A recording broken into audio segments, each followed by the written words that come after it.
Guys, ilalagay na natin yung isda. Nailagay na po, nga po pala natin yung bawang, luya, tsaka sibuyas sa ibabaw ng ating kamyas. Tapos ilalagay naman po natin ngayon yung ating bangus na papaksiwin.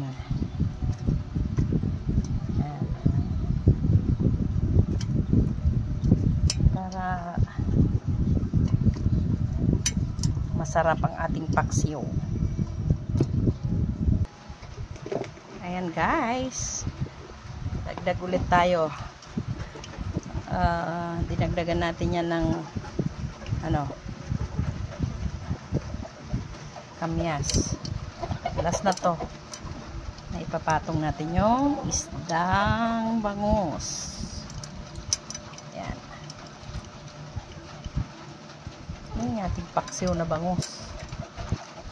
Ayan. Hindi na natin siya lalagyan ng suka kasi napakarami na ng kanyang tawag yan, kamyas. Tapos dadagdagan pa natin yan ng bawang, sibuyas, luya sa ibabaw. Lagyan muna natin ng asin.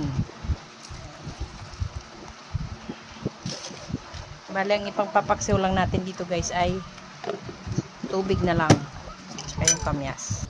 So ayan guys, ay bakit ayan guys, tapos na tayong asikaso ng ating paksiyo. Sasalang na lang natin yan guys. Ayan guys, kumukulo na ang ating paksiyo. Aray kong init. Buksan natin. Yan, oh, di ba? Ayan na. Ayan, tikman natin. Tubig lang po nilagay natin dito guys, ha. Hindi na tayo naglagay ng suka kasi magiging super asim na po siya.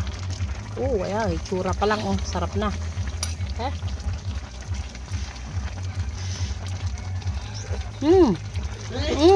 Sarap. Ang sarap guys. Palalambutin lang natin siya. Ayan guys, ang sarap na niya guys. Saktong-sakto lang yung lasa. Yung timpla natin ay saktong-sakto lang talaga. Ayan. Ayan, dyan natin siya niluluto sa kahoy.